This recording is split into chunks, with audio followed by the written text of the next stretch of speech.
So we are now streaming on YouTube. Welcome to all those who are listening to us right now. This is Dr. Farad Asif, and I am speaking to all of you today on Diplo TV with my another wonderful guest. And since I talk all about you about the Diplomatic Insight Group, and of course the programs that we run at the Diplomatic Insight and Institute of Peace and Diplomatic Studies, we are dedicated primarily to build the bridges between the students and of course the world of diplomacy, career, policy, strategic communication, and more explore more about what are the different career paths that we can all do. Most of the time students they come to me and they ask that what kind of for example, how do I become geopolitical risk analyst? How do I become even geopolitical analyst? How does the career in the political risk look like? What can I do to become such and of course open up my path? So let me introduce you to my guest today. I warmly welcome Dr. Carlo Gallo, who has global authority in geopolitical integrity and security risk analysis. With an over 18 years of experience, Dr. Gallo has advised multinational firms on how to manage political risk and security risk primarily in a high-stake environments. He's also a founder of Equine Risk, a consultancy that helps the companies to succeed in challenging times and, of course, build their work. Before that, he's also served as a leading political risk analyst on different countries and one of the most important respected risk consulting firms at the global scale. So I'm so honored that Dr. Gallo has joined us, and he also holds a master's and a PhD degrees from the London School of Economics and has trained young professionals on the methodology and the geopolitical risk analysis. So Dr. Gallo, thank you so much for accepting my invite and be with us. And it is such a true privilege that you had joined us. Thank you so much, Dr. Asif, for inviting me and for making me part of your sort of regular series of guests with the Institute of Peace and Diplomacy. So I would like to start with a little presentation with some slides, perhaps for 20 minutes or so, and then we can open it up for Q&A, because I would like to start, first of all, with a description of what it means when we say political risk analysis, so that we are all on the same page. And then based on that, we can then discuss what the careers are, what the skills are that are required for that kind of work. So let's get started. I think one starting point is to understand that what we're really trying to achieve when we're talking about careers in an ideal situation is the intersection between these three things. In other words, on the one hand, we have to always keep in mind what the job market is requiring at the moment. You know, what's out there, what are companies looking for out there, and then combine that with our own passions and interests and vocation, but at the same time also be mindful of the third ring in this intersection, which is our individual strengths and weaknesses. And those can be strengths and weaknesses in terms of our educational background, skills, but also in terms of our financial circumstances. And so in an ideal world, we would like to aim for the intersection of the three things, so that all of these three forces work together to maximize our chances of not just employment, but long-term kind of happy employment and fulfillment. So, well, I mean, one thing to say about this before I move on is that obviously the second and third rings in this intersection are very personal to each and every single individual job-seeking candidate. And so what I will mostly concentrate on here is the job market requirements. So the top left part of that intersection. I also run individual kind of consulting and coaching sessions that will be on a fee basis. But so in those sessions, we can go into more individual situations. And of course, in the Q&A session today, we can also look at some of the individual cases if you like to ask some more narrow questions. So what is political risk? That's going to be the first step for today. What is the work like? What are the products like that we sell to clients? And then secondarily, the most important part today is the job market for political risk analysis or analysts. And so just briefly to go through the first part so that we have a sort of a shared foundation for our conversation, I would say that my preferred definition of what political risk is the risk that clients, and we're talking about mostly businesses in my field, will suffer some kinds of losses or damage that come from or are caused by political, socioeconomic, or security factors. And those factors or those losses can be many different types. So losses can be losses to assets, including intangible assets such as intellectual property rights, brand reputation, but also material and physical assets like a plant or an installation or a logistics facility, and of course human assets as well, or business disruption is also a very specific kind of loss that we always have to bear in mind. So we need to start from an appreciation of what constitutes a loss, constitutes a bad outcome for our clients, in order to then be able to speak about those, about the risk and the chances and the probabilities and the likelihood of those happening or not happening in different parts of the world. So here are just some examples of political risk questions or political risk situations that are quite typical, just to give you a flavor, just a quick flavor for the sort of thing that we will look into. You can read them for yourself, but it has to do with sort of the connection between those in power and business leaders in the country, whether there is corruption, competition, collusion, cronyism, and also, regulatory changes that are coming up. Tax reform will be a very major one that impacts clients very directly. Supply chain issues, they could be disrupted by all sorts of things, including conflict.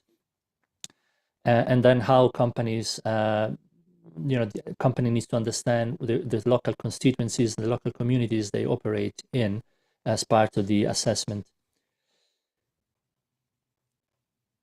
So what are the products that we sell as political risk consultants? There tend to be two main kinds of products. One is ongoing monitoring. Basically, these are ongoing services that continue for a long period of time, and they are constituted by daily or at least weekly updates that are very short and basically alert the client to what's happening in the countries that the client is interested in. And they would not just repeat the news, but provide some context and interpretation so that the client is able to understand whether and to what extent the piece of news that is happening today in country X is relevant for them and how. The second type of service or product that we provide is bespoke reports. And these are a one-off kind of engagement where we engage with a single client at a time. They go much more in depth. And so we would spend perhaps a month, perhaps a little bit more, even sometimes, to dig deep into a specific set of questions that are bespoke to the single client.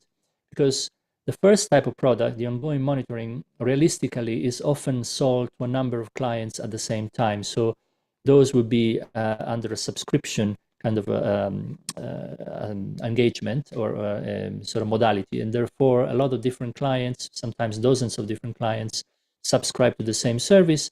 And although they would receive only the updates that are relevant to the countries that they're interested in, nevertheless, it's a product that is generic to a number of different clients, while the bespoke reports are, as the term implies, they are bespoke, they're tailored to the individual single client, and they tend to be in-depth.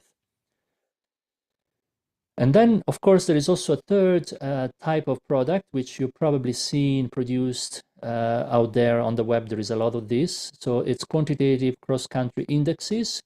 These are basically these colorful maps of the world that we see, especially published by consultancy around the end of the year, when people talk about the risk map for the next year. And this is basically attaching a quantitative number to each country and therefore a related coloring on the map to signify an overall kind of expected level of risk for a broad range of potential clients in different kinds of industries. We won't go into the details of how to produce that because this is not the topic for today, but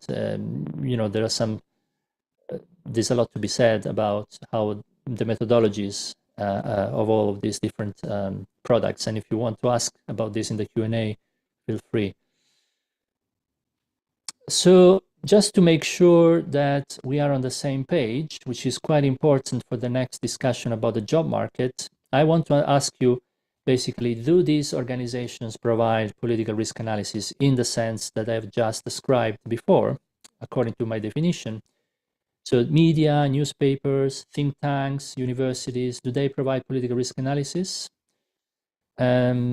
Maybe, you know, in an interactive format, at this point I will stop and ask people to express their opinions on this. But just for the sake of moving quickly to the most important part of today, I will answer myself. And the answer is, of course, no. They are not providing political risk analysis, because if they were, there wouldn't be any room for us consultancies to sell products and be paid, because a lot of those, mostly, pretty much all of those three kind of institutions produce good quality work that is virtually for free or at very low cost.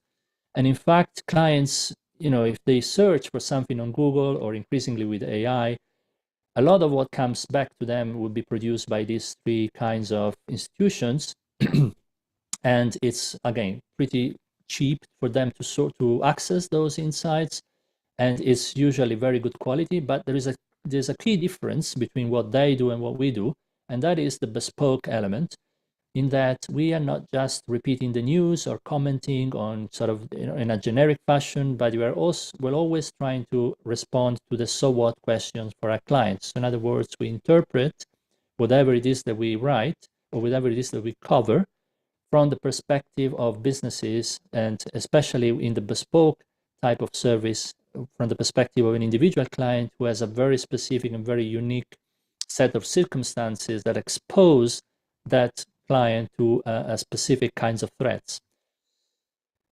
And so this is the main differentiating factor for our industry, for political risk consulting, compared to university, think tanks, and media. We answer the so what question. In other words, we're not just regurgitating a lot of good information and good analysis for generic purposes, but always trying to connect it with business concerns.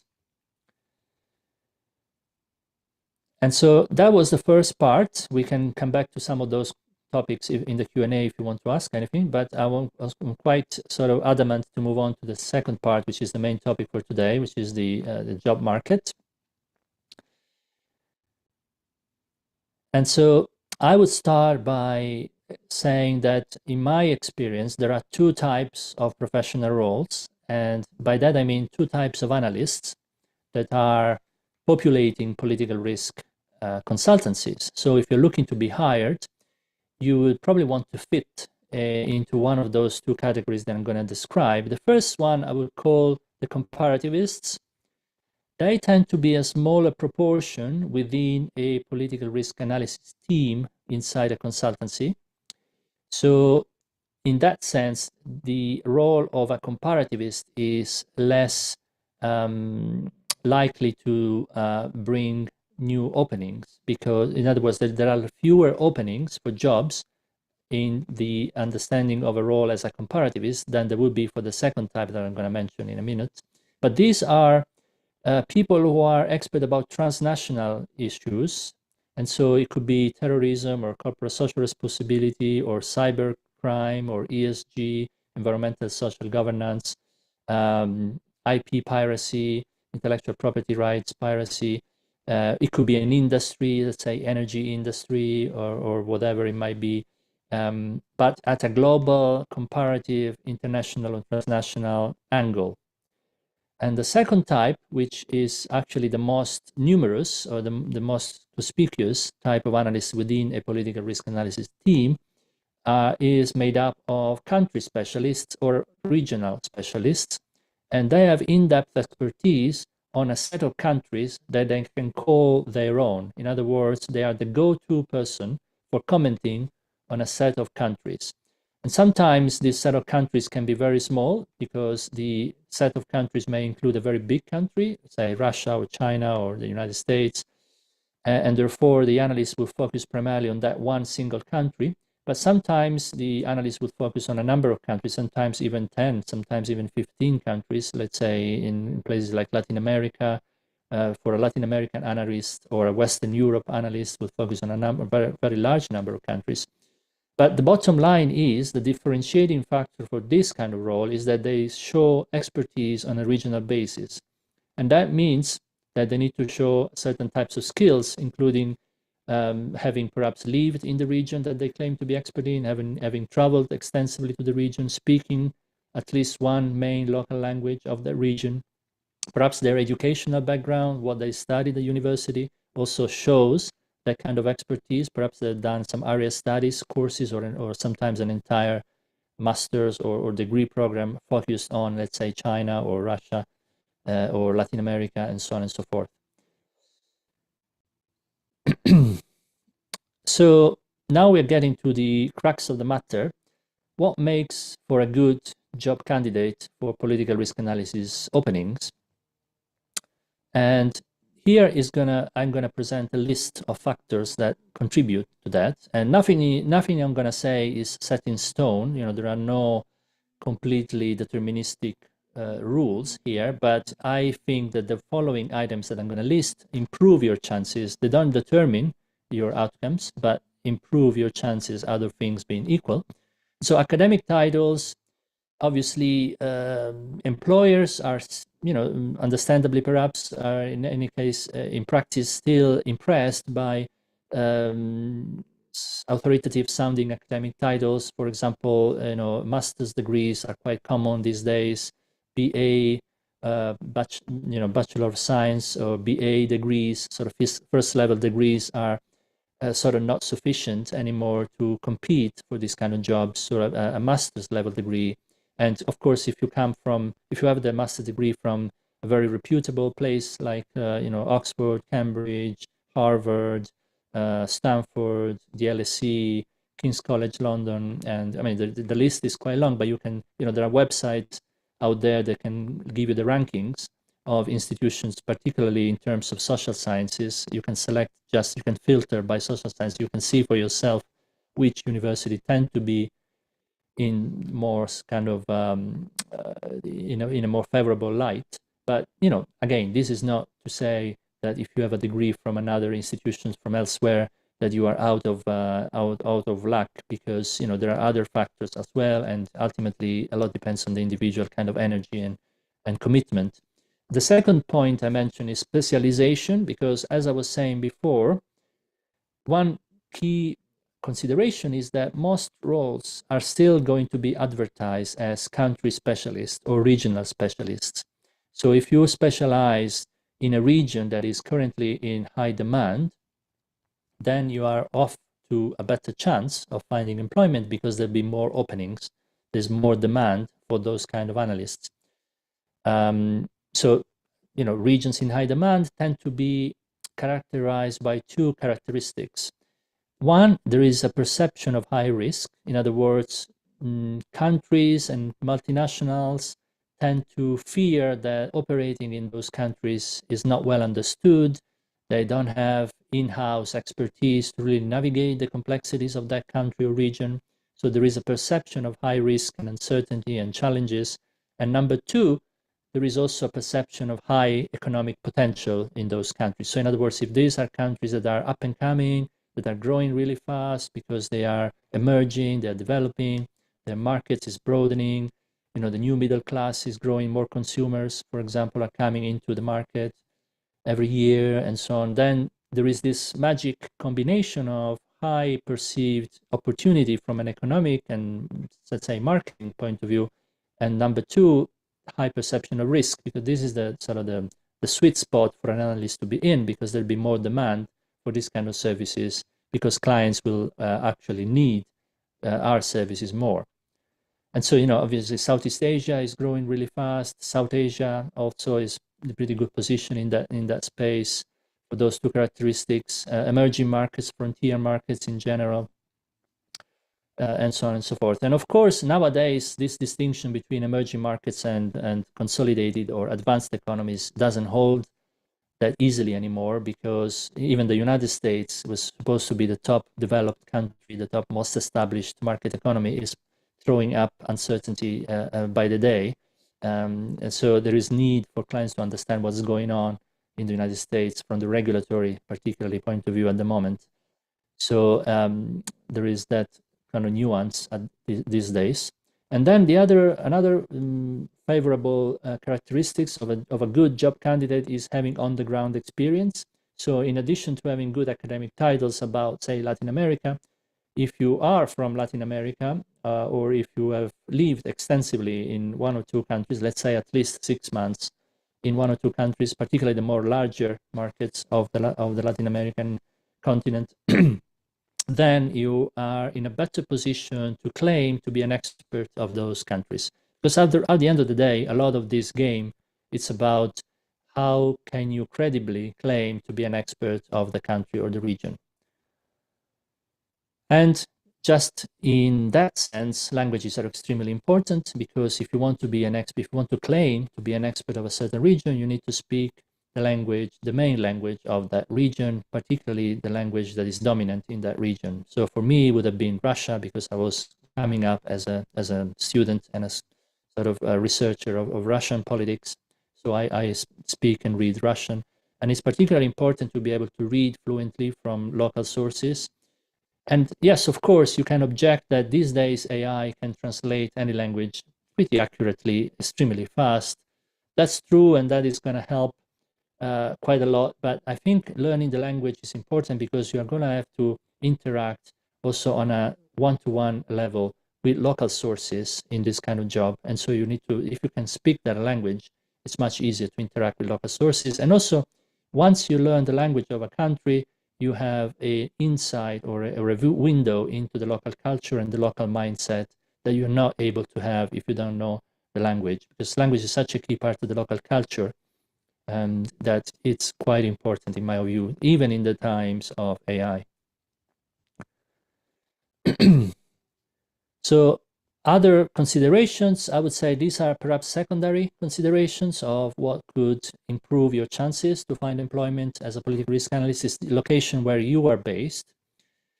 And now this is a little sad, because unfortunately this is criteria that, to the extent that it's valid, it's going to privilege people who are based in either London or New York, because these are the two world capital of political risk analysis, in the sense that most of the larger political risk consultancies have their headquarters in those two places. Now, having said that, there is a lot more to say about location, because those larger political risk consultancies also have regional branches in many different other countries. So even though you may not be at the place where the headquarter is, let's say London or New York, you may still be located in a country, in the capital of a country where these companies have regional offices. And also, there are, of course, smaller and perhaps more recent consultancies who are not based in London and New York, but they might be based in the business capitals of kind of prominent economies. So you could have, certainly you have some consultancies based in, say, Berlin or Frankfurt or Paris or Milan, or certainly Singapore is a big one for Asia. Hong Kong to some extent, even though the situation there has changed over the last few years, has become more difficult. So when I say location, there is a lot of nuance to that. But if you are looking for being employed at the headquarter level, and that would apply especially if you are a comparativist, if you want to apply as a comparativist, then you're probably better off if you are in New York or London. The consideration to say about location is that even if in your location there is no office of a consultancy, you could still work for them as a local stringer, or basically a subcontractor who is hired on a contracted basis to feed on-the-ground information back up to the headquarters. We can discuss more of that in a little later.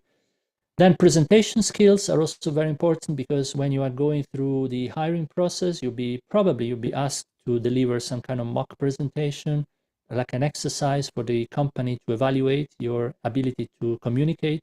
And you have to be able to communicate succinctly, very clearly. This is not about sort of projecting a lot of in-depth information. It's about the so what question. So distilling information to what is relevant for clients. And so you'll be given a certain task to pretend that you are a consultant talking to, let's say, I don't know, a mining company interested in Nigeria. And so everything you say about Nigeria has to be relevant for a mining company trying to do X, Y, and Z. Writing skills also extremely important, and those of course can be practiced and improved, because ultimately you'll be writing a lot, so the employers want to test your ability again to write succinctly, clearly, in proper English, grammatically correctly. And of course, especially if you are a regional expert, sometimes you are not mother tongue English, and that's understood. So there is some flexibilities. The larger consultancies certainly have editors in house, so everything that gets sent to the client gets filtered by an editor. Will polish the English a little bit, but obviously you are still going to be evaluated about that kind of skill. And then work experience, and this is a difficult one because I'm primarily addressing with this talk young graduates who don't have much work experience. But to the extent that you can sort of start doing internships, even if they're not paid, and even if they're not in political risk consulting, but they are in a related, adjacent kind of area. Perhaps it could be in development assistance, perhaps it could be election monitoring, something to do with politics, or if something that brings you on the ground is particularly valuable. If you're claiming to be a Nigeria expert, if you have any experience of working in Nigeria, that's already a plus. Even if it was in a field that is not political risk analysis. And also work experience that is relevant could be working for a think tank or a university in a research assistance capacity. In other words, you are involved with writing, with researching, making local connections, getting to know a country, the region, and the politics and the business environment in a more deep fashion than just by university studies. That's all going to be looking positive. So just to sum up, in an ideal scenario, the best sort of theoretical abstract image of a best candidate, and this is just for sort of benchmarking purposes, would be somebody who is based in London, New York, or some of the business capitals of the most kind of active economies.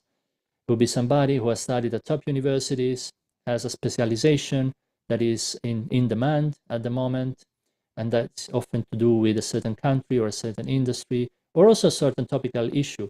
It could be, for example, cybersecurity or trade. Trade is a big one these days. And then languages, that will match, and also the experiences and your contacts match your claim of expertise. So if you're claiming to be an expert of X, Y, Z, the languages, your work experience, if you have any, and studies will all have to kind of match that claim. So if you are in the ideal scenario, then the next thing you can do to try and get your job, your first proper job, is to first step into internships, of course, do a lot of networking, especially if you are in London or New York. There's a lot of events that are free to attend, and it would be a good opportunity for trying to network with people who are already in the industry. But also LinkedIn, if you are remote from those regions, you can still use LinkedIn and connect with people like myself and see if they want to talk to you, perhaps to give you some tips, some feedback, like I'm doing right now, for example. Practice your communication skills, both in terms of verbal communication and writing skills. That's very important because ultimately you'll be judged, you'll be tested with that. And try to publish something little by little, something that testifies, something that demonstrates your expertise in a certain country or issue that is relevant for a business audience. And try to write from the perspective of a business audience, which is not something the universities teach you to do, or what to do, or how to do. So it's something you have to acquire. And part of what I help people with is precisely that. So if in other scenarios that are less ideal, that's probably the majority of people out there, you can apply for remote positions, because nowadays, you don't have to. Some of the companies that produce political risk analysis are based on a remote work format. So you don't have to be physically present in London or New York. And you can also become, as I was saying before, a locally based stringer or contractor or source who is not a full-time employee of the company, but it's a contracted independent consultant effectively. And you can learn a lot by doing that as a first step, at least. And let's see. And if you are in that situation, then the next thing that you can do to improve your chances perhaps is take some online courses that are going to sharpen your understanding of the themes and the skills that are required that I mentioned before. So you may want to take an online course, for example, on cybersecurity, if that's what you want to become an expert on, or you can take a course on the energy sector if you want to be the go-to person for the energy sector in a transnational sense. Or you can take a course on OSINT techniques, open source intelligence analysis techniques, which are quite in demand these days, especially if you're looking to become a security analyst more than a political risk analyst. So those techniques means that you're going to be able to basically find out from open sources, from the internet mostly, information that the average person is not typically looking for or even aware of. And so OSINT courses are quite good because these OSINT skills are in demand. And then try to gain a specialization on, again, on an industry or an issue or a country. And you can do this on your own, by reading up on those questions, trying to follow the news that are pertaining to that issue or country or industry, and slowly, accumulate an expertise. And then, little by little demonstrate that expertise by writing a blog, publishing short articles on LinkedIn, perhaps doing, if you're still a student, perhaps there are some student initiative, you can come out, you can sort of join forces with other students and create a new blog or a new bulletin, like or a sort of university journal that covers certain topics, so that something with your name is going to be out there, so that when you apply for a job, the employers would Google you and hopefully they will find something that you've written and they will already have some evidence of what you're capable of. So in terms of which are the most famous, the most established, the biggest political risk consultancies, these are probably some of the largest names. There are, of course, also others, but on LinkedIn you can search and you can ask also for people to give you other lists beyond this one. This is what comes to my mind. I grew up basically in this profession with most of these names. Some of these names are a little bit more recent, but they're still quite big. And then there is a lot of smaller and medium consultancies. It's worth also looking at that, because especially if you don't have a very deep country expertise or you want to be more of a comparativist, then your chances are higher to be hired by a smaller company, because a smaller company by definition will have fewer analysts in its team, and therefore each analyst will have to cover more countries. And then, be also aware of new and up and coming kind of formats for this kind of services. So these are technological companies that are using AI and algorithms more broadly to effectively reduce the role of the human analyst. And these are two names that come to mind. Hosint has been doing this for a long time, actually. They still do have human analysts, and in fact, Hosint is constantly looking for internships. So I'll encourage you to get in touch with them if you are interested in an internship that is remote, because they actually have remote internships, and they do security analysis primarily. And then Geopolitical is a new example of AI-driven kind of service. They don't fully disclose their methodology. I mean, they do talk about it a bit online. They have some webinars online you can check. And I'm not a fan, to be honest. To be perfectly honest, I'm not a big kind of endorser of AI for this kind of work, especially the more sophisticated, the more premium work that we sell. But this is a new development that is evolving all the time and is worth keeping in mind. And yeah, I'm kind of getting close to the end of my sort of formal presentation. Then we can have questions. But I would like to mention also some other final points, which is just don't narrow your focus down on political risk analysis only, because oftentimes the same background, the same educational experience background that you have and that you see as fitting the political risk analysis field may also fit other professions that are next to political risk analysis. So, for example, professional services, there is also in-house teams within corporations that, because corporations these days are becoming more and more aware of geopolitics, and so they are growing their in-house teams. So not just consultancies, but actual corporations, so mining companies, banks, investment banks, whichever kind of manufacturing company, they all now trying to form at least some small team of geopolitical risk analysts. So you can look for jobs in there too, not just in consultancies. And as I was saying, adjacent fields, so credit risk analysis, if you are more of an economist, then you can go for country risk or credit risk analysis kind of jobs, because those involve more of a sort of a balance of payments, sovereign risk kind of variables that is more to do with the economic kind of health of different countries rather than the broader political macro picture. There is also a field called corporate investigations or due diligence, which leverages some of the same skills that I mentioned: languages, a good understanding of how the country works, the local culture. And this is not about covering the bigger picture, the bigger political or geopolitical picture, but it's about investigating very narrowly the personalities that are behind a certain company. This is usually done because your client wants to acquire that company or wants to form a joint venture with them or wants to establish a partnership of some kind. And so before they do, they want to check them out. They want to make sure that they're legitimate, that they're not hiding anything from them. And so they hire corporate investigation specialists or due diligence specialists to do those kind of investigations that could be open source based or sometimes also confidential source inquiries on the ground. So it's a whole other kind of sector that is actually potentially even more in demand, because companies have to do this kind of analysis when they do mergers, acquisitions, partnerships.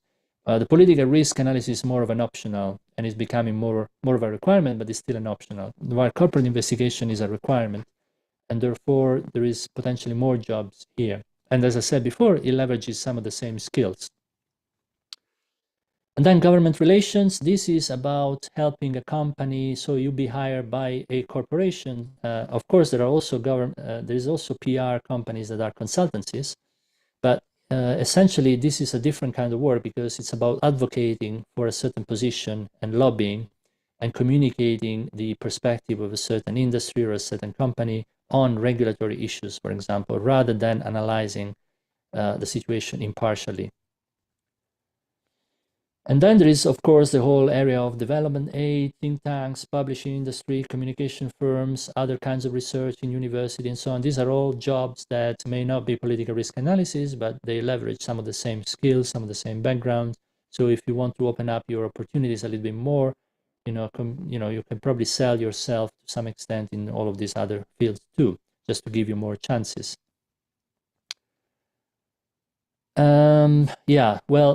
This is more about once you are starting a career, then I would always encourage you to keep professionalizing yourself, because the role of a political risk analyst actually is not a very well-defined profession. So the more you can add professionalizing titles to your CV, the more recognizable your skills will be in the future. So cybersecurity is a much more recognized kind of standard in risk management, for example, or compliance due diligence. So specializing in, say, monitoring sanctions or anti-money laundering, know your customer, especially for banks. These are all kind of subfields that if you want to specialize in them, people will immediately recognize what it is that you're good at. And there is a clear kind of demand for these kind of specialisms, whether it's sanctions, anti-money laundering, cybersecurity. Instead, political risk analyst or geopolitical risk analyst is a bit more of a fuzzy title, and there might be demand today, but not so much tomorrow. It's more of a struggle to convince people that they actually need you. So yeah, and I'm finishing here. So just to sum up, that basically I've been talking about pretty much about the green circle here, the job market requirements, but obviously the second and third circle also come into the picture for you. And if you want to ask more specific questions, of course, you're welcome to do so. I have another more or less half an hour, 20 minutes. So thank you for your attention for now, and looking forward to your questions. Thank you so much, Carlo, for this in-depth, I mean, information that which I think that my student, if they follow it like step by step, they can really, really build the career in this specialized field. And this is something which is very special to our class or where I'm teaching, and also students, they regularly ask me these questions. So there are several questions while you were presenting, and I would like to ask you, for example, people were asking that do we need to have kind of specialized degrees? For example, if they are having masters, or if they are, for example, if they have MPhil, do they need a PhD for being a risk analyst, or they can do, for example, basic degree? So what are the level of degrees that they need to have? Or they need to have a Ah, degree or a skill together? What kind of backgrounds did you see in a student or a person who is interested to build on this further? yeah. So if you look at people who are working in this sector, whether they are just recently hired or more established people with careers in the sector, they all tend, well, not all, but 99, 98, maybe 95% have a master's degree. And so master's degree these days is I would say almost necessary. I mean, nothing is determined, so there are exceptions to what I'm saying, but overall, in general, PhD degree, I have one, and I think my employers kind of appreciated that. But the reality is that I don't think it's a necessity to have a PhD degree for this kind of work.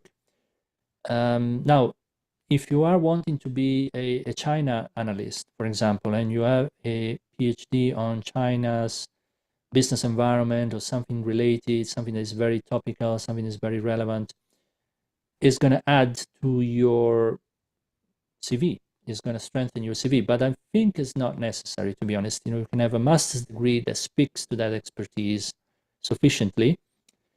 Also, because PhD is a big investment of time. It takes at the very least 3 years, but most likely would take 4 or 5 years. So it's a big investment of time that you are probably better off investing in starting your practical experience instead. Unless, of course, you're aiming to become an academic, then a PhD is absolutely necessary. But for this field, I don't think the PhD is necessary. And if you happen to have it, it wouldn't harm, and some employers would probably appreciate it. But again, it's too much of an investment, and it's not, in my view, in my opinion, is not necessary. Yeah. So the other things that I was listing are probably more necessary. In terms of which kind of degrees, well, social sciences, they tend to be Mhm. degrees about that have some kind of flavor of either comparative politics, international relations, or country or regional specialism. Or sometimes degrees have already a specialism built into them. So, for example, King's College has been offering for a number of years now degrees in post-communist and Russian studies. So if you want to claim to be an expert of that region, then having a title that already speaks to that region is a plus. But having said that, even if you have a degree in, say, political science, international relations, or other social sciences, you can then choose courses within your academic curriculum that will show or will testify to a certain regional expertise. So within your university courses, perhaps there's one on China, if you want to be a China expert. So if you can be strategic, if you already know that you're going to want to specialize in a certain region, then you can be a bit strategic in the way you chose your courses, and also the way you choose perhaps your dissertation. If you have to write a dissertation, you can choose a topic that contributes to that claim of expertise. Yeah. Thank you so much for such a detailed answer to the question. Yeah. So one of the things, since you're present practitioner and also an experienced person who has built a career, company into this specialized field. So I would like to ask you one special question. What are the mistakes that you made and you don't want the new students and people to make, for example? And what mistakes were those, and how did you learn from them?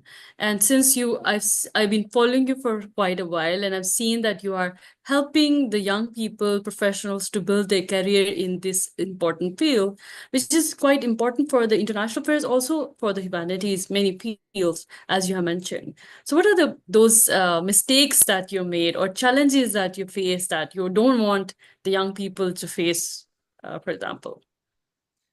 I would say probably one main point there is that so you may start in this field at a time when your specialization is in high demand, and so you see yourself fully utilized and you see your skills put to great sort of fruition for your clients through your employer and so on. Because, say, for example, in my case, when I was hired, Russia was booming as an economy, and there was a lot of demand for understanding Russia better to be so that companies could be profiting from that booming economic situation, partly related to rapidly rising international oil prices.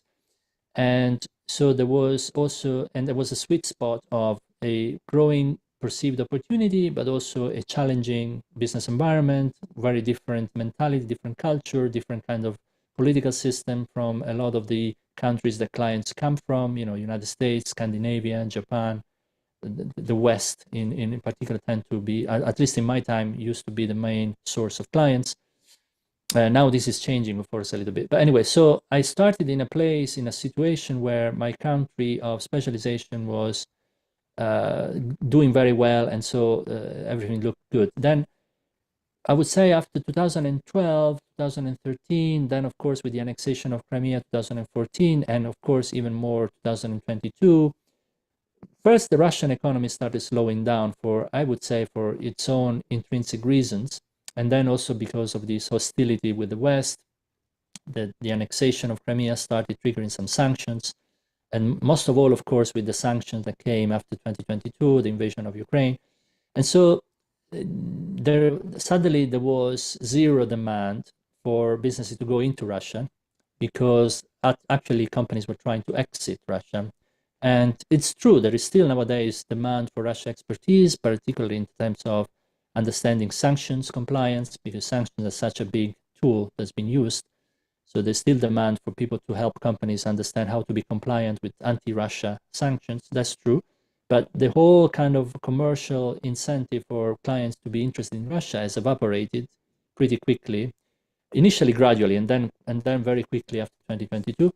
So I would say the mistake to do is not to, you please do not assume that your current situation is going to last forever, because change is the only constant in the international environment.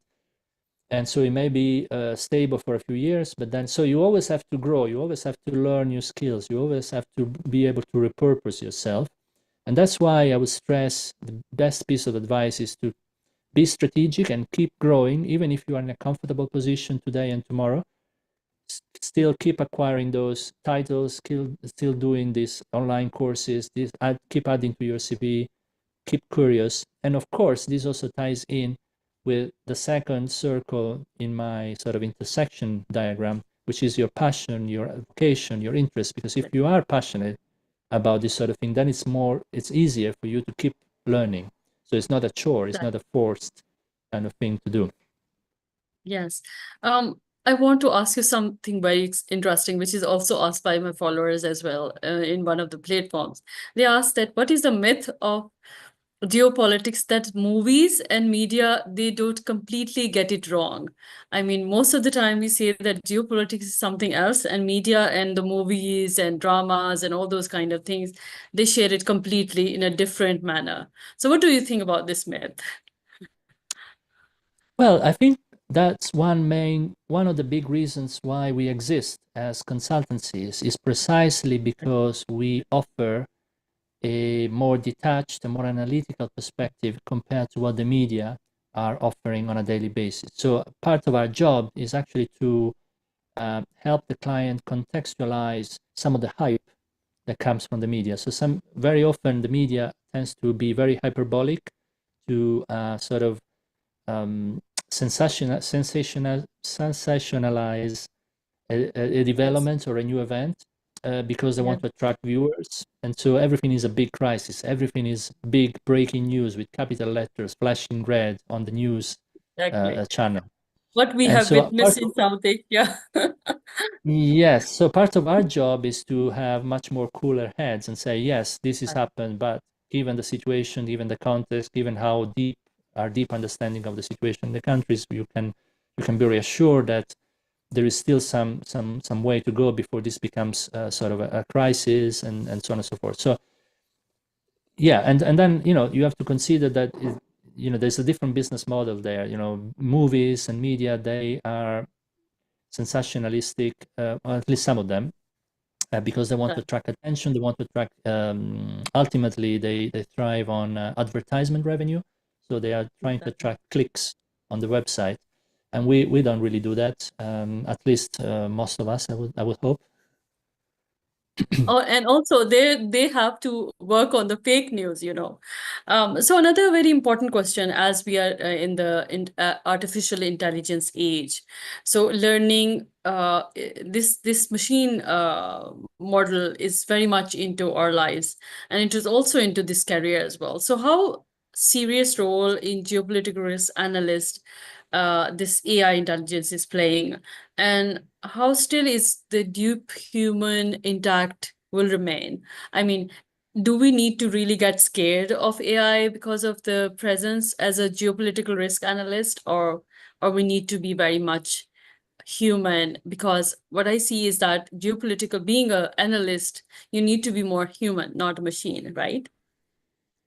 Yeah, so I would differentiate between tasks. So there are certain tasks that we perform in our profession, or at least that we used to perform traditionally, that are easily replaceable with machines. So, summarizing events, uh, pulling together different sources to construct a summary, kind of a small kind of profile of a country, a generic profile of a country or a business environment, or pulling together different pieces of data to create some graphs. And these are pretty standard tasks, pretty repetitive tasks. They don't require a great deal of interpretation and creativity. And so I believe that these are not the kind of services that companies like us can sell anymore. Used to be able to sell these sort of more generic products, but nowadays AI can do those for free very quickly without so the clients don't need us for those. And the second thing to say is that there are those companies like Geopolitical and Hosint and many others out there that are specifically using AI.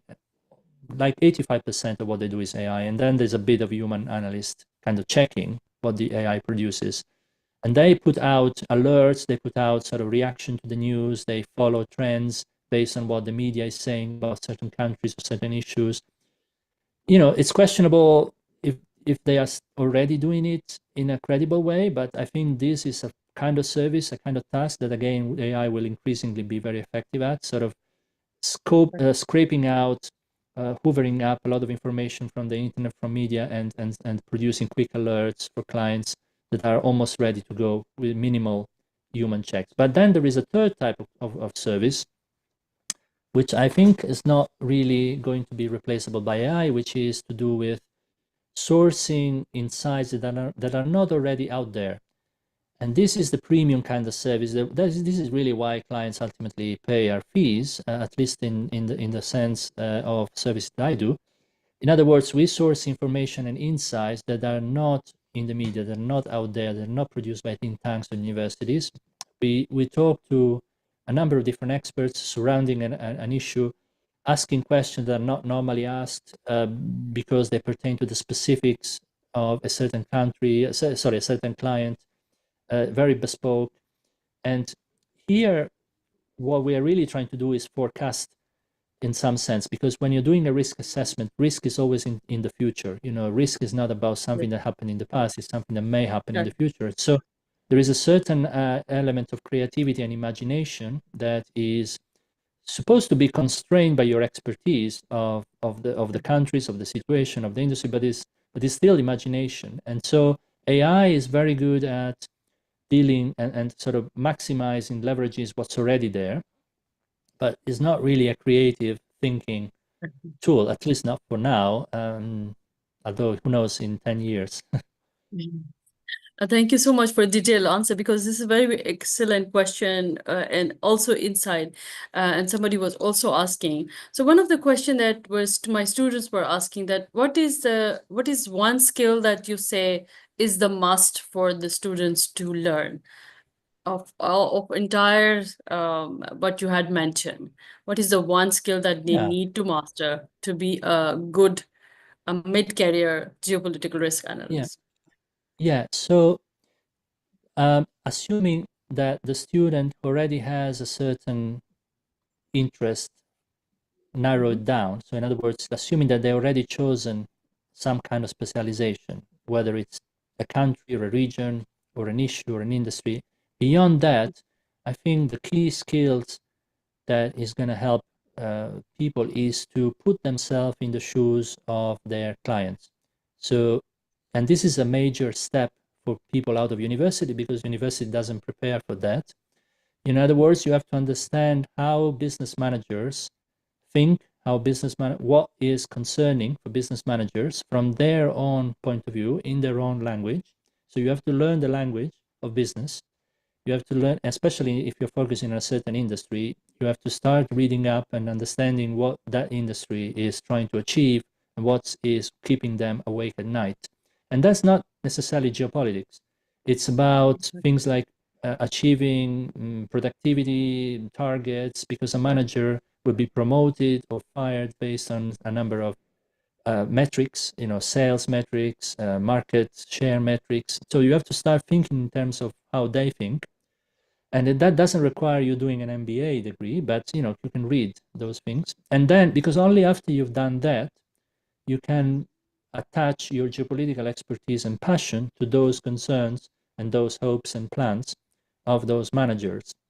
And so the more you can do that, the more the clients will immediately recognize the value of what you are offering. Because if you can be Right. tangibly relevant for what they are interested, the more you can talk to them, the more you can listen to them, the more you can attach what it is that you're offering to what they need, rather than what you want to write about, the better. And consultancies will also reflect that, because ultimately they are in the business of selling to clients. They're not in the business of hiring experts in an abstract sort of capacity.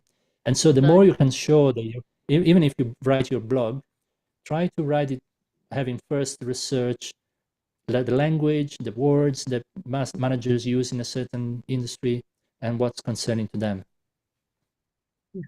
Another question that has been asked also, that what is the one thing that you as a company, for example, look at in a resume or a blog or a LinkedIn profile, that you say, aha, this is the right candidate for my company. Yeah, my own company is very specific and probably not a good example, because I'm extremely small, and uh, I tend to rely on external contractors on an ad hoc basis. So in other words, I pull into projects experts that I Okay. know I can trust to cover different issues. But the larger consultancies, which is what I was working at before, they will want to see somebody as that has the thing that I was listing before. So starting from good academic titles, moving on to a Okay. specialization that is currently in demand, perhaps having had some work experience, or at least some life experience in the country that they claim to be expert in, language skills. Okay. Perhaps if they've written something already, they can see their writing skills, their presentation skills. Yeah. Yeah. Yeah. And what has inspired you to join in this field, which is like we are coming into end of our conversation, but I really wanted to ask you that what has inspired you, and what was the turning point that you say, okay, this is my field and this is what I will be built academically and also professionally. Yeah, thank you for that. So I was doing a PhD because I wanted to be an academic, but by the time I finished my PhD, I was a little frustrated with the academic environment in general, because I found that there was a lot of different schools of thought, and everybody was kind of fighting other schools without necessarily going for the truth. They were more about protecting kind of niche methodologies and niche ways of doing things. Anyway, so I got a little bit frustrated with what I saw. I still love academics and academic writing. I keep up to speed, and myself, I'm going to teach a course on political risk analysis at UCLA here in California in the fall. So I'm all for the kind of depth that comes with academic thinking. But so at that time in 2005, I was a little bit disillusioned, and also the academic career, even in those days, and today is much worse in most places, but even in those days, it was a little bit more unstable and more precarious. So you could win a postdoc for a year or two, and then you'd have to start over. You can win a teaching contract for another year, but then you have to move somewhere else. But while in consultancy, there was a prospect of a more stable position. So there was that as well. And then when because at the time in 2005, political risk analysis was not well known. And so for me, it was new, and I had to look it up. What it is, political risk analysis, what it is that potentially I'm going to be hired for. And I learned a lot on the job in the first few years on the job in London. And so the thing I liked most that inspired me to stay in that field is the ability, the quite unique ability to convert your in-depth knowledge for the purposes of practical questions. In other words, you are trying to serve clients who have very practical questions. They're not interested in literature reviews and academic kind of Exactly. disquisitions. They are interested in very Exactly. practical investments and safety issues. So but you're still using your background knowledge, and so that combination is quite interesting, and still find it inspiring. Yeah. Dr. Gallo, many of my students who are part of the Foreign Affairs Correspondent Program and the Diplomatic Insight, where they write, they report, they publish on global issues, and some of them aspire to be the analyst like yourself. Because I was sharing on the regular basis that I will be talking to you about this field, and since I am myself a risk analyst, I always love to talk to people who are in this field. So, what advice would you give to them specifically in terms of how they should build a credible writing portfolio or analytical voice over the time period? Yeah, so first step, I think if they're interested in this commercial kind of consulting sector, the first thing again, I think, is to get an understanding of your audience. So you need to understand who you're writing to, who you want to help, because in this field, it's commercially driven. So nobody's going to pay you for writing what you want to write about or what you are expert on. You have to write something that is tangibly relevant and useful. So try to connect with your audience as much as possible, network with them. And that means companies that are working in industries, perhaps geopolitical risk analyst who works inside companies. Try to see what they're putting on LinkedIn, what questions are asking, what are they reading, and just follow the economic news, the corporate news. For example, read the Financial Times, the corporate section. Try to learn the language of companies, and then develop your niche. Because slowly, I think it pays if you slowly develop a profile that suggests that you are the go-to person for XYZ. So it could be, I don't know, the renewable energy sector in Latin America, or it should be a niche that is in demand and is big enough to have interest in it, but nevertheless it offers you an opportunity to become the go-to person for something where you can be one of the leading voices, and then you can publish on that to testify that expertise. So it takes some time to learn the writing skills, but also to learn the substance of some specialization, and the language of business within that specialization. Yes, it's a practice makes a woman and man perfect. So thank you so much, Dr. Yeah. Gallo, for your time, for your generosity, and for sharing the real wisdom, practical wisdom with our students and those who are watching us right now. And your journey is not just as inspiring, but also it shows that this field is not locked and it is not that away from some elites or those who are only working on those big companies, but as students and young professionals, you can be aspire, you can be people who are serious, who are strategic and willing to learn these all these practical skills, of course. And to all my viewers and students who are watching, please remember that you do not need a kind of any kind of global passport or any kind of another nationality to learn these important skills, and you do not need any other kind of passport to think globally. You can be local, but you can also think global. You just need clarity, you just need credibility, and you just need to be more courageous, more consistent, and more constant, because that will bring change in your life and in your career.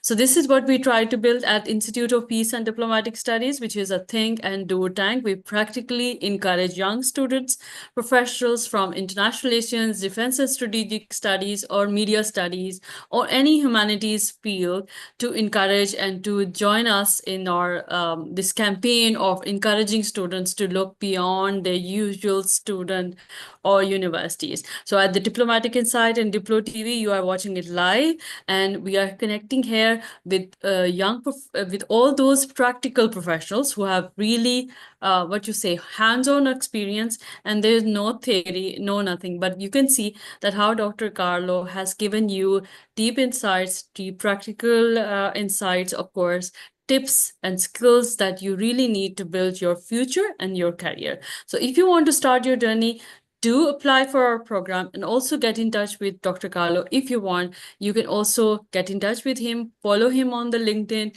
and learn more about the wisdom that he will be continuously sharing. So this program will be live, will be there in our channel. And what you can do is that you can watch on regular basis, on slow mode, and ask any question that you have, and we can be in touch with you. Thank you so much, Dr. Carlo, for your presence, and for all those students who and all those viewers and followers who were there with us and showing up for this important conversation. We'll be coming next week with another amazing professional who will come with you and sit with me and talk about the real-time skills that you all need to build your future and your career. Thank you so much,